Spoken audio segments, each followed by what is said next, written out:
जब जिस वक्त आप ये सब फील्ड में थे, आप ये काम कर रहे थे, जब आपको टीवी पे बैठ के टेस्ट क्रिकेटर्स क्रिटिसाइज करते थे, उस वक्त आप एक्सेप्ट करते थे वो क्रिटिसिज्म, या आपको भी बुरा लगता था कि मैं धूप में सड़ रहा हूँ, तुम लोग क्या एसी में बैठकर मुझे जो है वो कमेंट कर? देखें सवेरा, मैंने उस टाइम पे वुमेन्स को कोचिंग करी है जब लोग मुझे मना करते थे। वैसे वुमेन टीम पे तो हमने डिटेल में बात करनी है अभी थोड़ी सी। ये एक और आईसीसी मुझे चैलेंज लेने का शौक था। मैंने कभी काउंटर अटैक नहीं करा क्योंकि मुझे अपने बाजुओं पे भरोसा था। ठीक। और जब मेरे बाजुओं ने मुझे बोला कि नहीं, तुम्हारी जो सोच है उस तरह डिलीवर नहीं हो रहा, मैंने कहा tata bye bye, thank you very much, चला गया साइड में। ये रिकॉर्ड है भाई। मुझे जब मिनिस्टरों ने फोन करा कि ये लड़का तो अंडर 19 में सिलेक्ट होगा, मैंने नहीं होगा, बोलते होगा, मैंने नहीं होगा, चेयरमैन साहब को बोला मुझे जॉब से हटा दें। ये मैं अल्लाह को हाजिर नाजिर जान के बोलता हूँ। अगर आपको यकीन ना आए तो शहरियार साहब मरूम तो अभी जिंदा नहीं है, अल्लाह उनकी मगफिरत फरमाए, नजम सेठी साहब से आप पूछ सकते हैं। तो नजम सेठी साहब ने बोला था बासित गो हेड। तो मैंने वैसे काम करा है अपने बाजुओं पे। यार मैं कोई सिफारिशी प्लेयर नहीं था जी, ना ही आकिब जावेद सिफारिशी प्लेयर है। बिल्कुल मैं यस सर नहीं बना। नहीं तो क्या आपको आकिब जावेद साहब का ये काम देखते हुए लग रहा है कि वो यस सर बन गए? यस सर नहीं है, अपनी बात से मुनहरफ हो जाता है ना। यार मुझे बताओ ना, जिस बंदे ने ये बात बोली हो कि मैं बाबर आजम को T20 में आउट ही नहीं करूंगा, ठीक है, क्या ये रिकॉर्ड पे बात नहीं है? सऊद के इतने पतले आते हैं, छक्का कहां से मारेगा? बट उस वक्त तो वो लाहौर कलंदर के फ्रेंचाइज, जाहिर सी बात है उस हेड कोच के हिसाब से बात कर रहे थे। मिसबाउल हक साहब के लिए उन्होंने कहा जी कि ये तो इन्होंने कोर्सेज ही नहीं करे तो कैसे ये हेड कोच बन गया। अपने घर के ड्राइंग रूम में तो नहीं बोले ना, स्टूडियो में भाषण दिया ना। ठीक है, दिए भाषण या नहीं दिए, आप रिकॉर्ड निकाल के देख लीजिएगा। आज वही मिसबाउल हक साथ है आकिब जावेद के बिंगर सिलेक्टर, वही सरफराज अहमद जिसने कोर्सेज नहीं करे थे वो हेड कोच बनाए रेड बॉल का। कैसे? बट ये बात आकिब जावेद के डोमेन में तो नहीं आती, ये डोमेन में आती है कि टेस्ट का हेड कोच कौन बनेगा। क्या हो गया आकिब जावेद साहब के क्यों डोमेन में आएगी ये बात? सवेरा जो हाई परफॉर्मेंस सेंटर का हेड होता है उसका डोमेन है ये कि कौन हेड कोच बनेगा जी। और बहुत सारे डिसीजन मेकर्स भी तो हैं। मुझे कभी कभार ऐसा लगता है कि टेस्ट क्रिकेटर्स एक दूसरे को तो कहते रहते हैं, क्यों हम डोमेस्टिक डायरेक्टर डोमेस्टिक को जो है वो नहीं कहते। आज तक मैंने किसी के नाम से, आप बताइए कौन है? मैं तो नाम भी नहीं जानता हूं। जो पहले नियाजी साहब थे वो तो चले गए, खुर्रम नियाजी साहब थे, अब एक और डोमेस्टिक डायरेक्टर आ गए। मुझे तो नाम नहीं पता। क्रिकेट से कोई लेना देना नहीं है। तो फिर इस मुल्क की ज्यादती नहीं है इस मुल्क से? तो फिर उनको क्यों नहीं ब्लेम करते हम? बासित अली करता है सवेरा। जब नियाजी साहब थे आपके प्रोग्राम में मैंने बोला खुर्रम नियाजी साहब कैसे आ गए, वो मतलब डीसी थे या कुछ थे, ऐसे ही था ना? बिल्कुल। तो वो कैसे आ गए? तो अभी जो आए हैं, अगर इन्होंने क्रिकेट नहीं खेली कैसे बन गए यार? पाकिस्तान जैसे मुल्क का डायरेक्टर डोमेस्टिक जिसको ड्रॉज अभी तक नहीं बनाए फर्स्ट क्लास के, कैसे फिर आप वो करेंगे इंप्लीमेंट कि वो 6 फर्स्ट क्लास मैच खेले? मुझे बताएं ना, आपने डायरेक्टर डोमेस्टिक का आपको भी नाम नहीं पता, मुझे नहीं पता। इससे बड़ी बदनसीबी क्या होगी इस मुल्क की?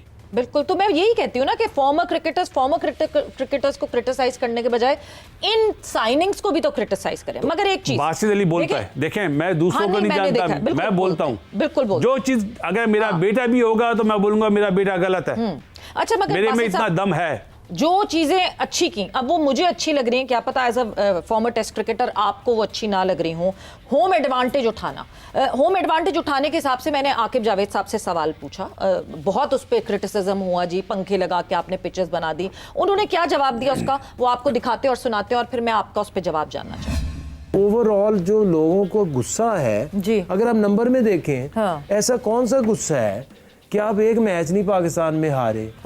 ठीक है, गुस्सा ये है कि हम कब जीतेंगे वर्ल्ड कप। ऑस्ट्रेलिया टीम आ रही है इधर, या इंग्लैंड की टीम इधर आ रही है, तो आपका ऑब्जेक्टिव क्या होना चाहिए कि जो सीरीज जीतनी है ना, तो सीरीज जीत रहे। ठीक है, फिर वो कहते हैं कि जी 1.5 साल बाद एक वर्ल्ड कप पाना है, आप इस सीरीज के अंदर ऐसी पिचेस बनाएं जो साउथ अफ्रीका में जैसी पिचेस होती हैं। तो ये कहाँ की अकल है? आपने क्या श्रीलंका ने क्वालिफाई राउंड नहीं खेला पिछले वर्ल्ड कप में? क्या वेस्ट इंडीज ने नहीं खेला? आप अभी 5 नंबर पे हैं। जब आप अपनी होम सीरीज हार जाएंगे सारी और बाहर जाके हारेंगे तो कहाँ पे एंड करेंगे? तो आपने कब देखी थी पाकिस्तान में साउथ अफ्रीका जैसी पिचेस? कुछ लोग जानबूझ के लोगों को गुमराह कर रहे हैं। कुछ लोग जानबूझ के लोगों को गुमराह करते हैं। बासित साहब, जो वो बात कर रहे हैं, होम एडवांटेज तो इंडिया को भी हमने उठाते हुए देखा, बांग्लादेश को भी हमने उठाते हुए देखा। होम में तो जीतने का और हमारी अपनी कंडीशंस रखने का तो हमें हक है ना। एक सवाल का जवाब दूंगा। आकिब की बात को मैं मतलब सेकंड करूंगा अगेंस्ट इंग्लैंड। ठीक है। जो इंग्लैंड टेस्ट सीरीज आप जीते ना, मैंने कहा था, आकिब से पूछते ना आपको किसने मशवरा दिया था स्पिन विकेट बनाने का, ठीक है, पूछिएगा। ठीक है, वो मैंने बोलता हूँ बहुत अच्छा फैसला था। ठीक है।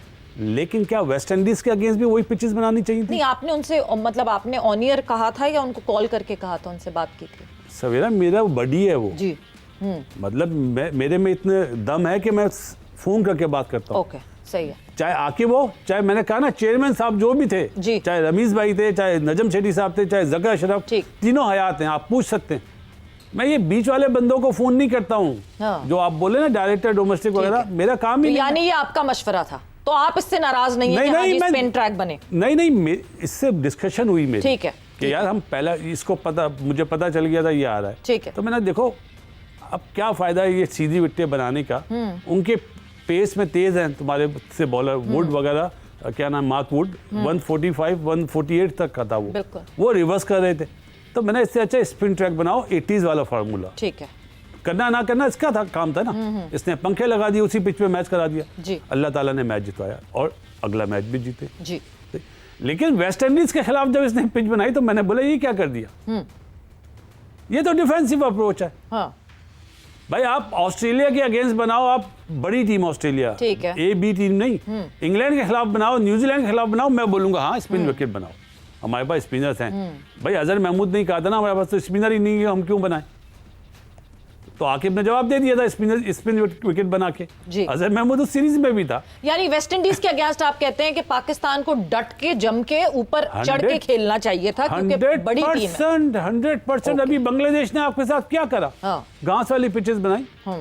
अब क्या आप क्या समझते हैं वेस्ट इंडीज टूर पे आप जाएंगे तो आपको क्या वो स्पिन विकेट बनाएंगे? वो तो घास वाली विकेट बनाएंगे। दुनिया के सामने हम एक्सपोज हो गए। और जहां तक बात है ये जो होम सीरीज जीतने की है ना, भाईजान टेस्ट मैचेस जो हैं वो वर्ल्ड टेस्ट चैंपियनशिप के लिए हैं। ठीक। और जो ये बायलैटरल सीरीज है इससे आप क्या अचीव कर लेंगे? वो सीवी दिखाते ना कोच साहब, क्या नाम है उनका, माइक हैसन जी, कि देखो मेरी होम सीरीज कितनी जीती हुई है। क्या फायदा है इसी होम सीरीज का जब चेयरमैन पीसीबी मीटिंग में बोल देता कि हम आईसीसी इवेंट नहीं जीतते।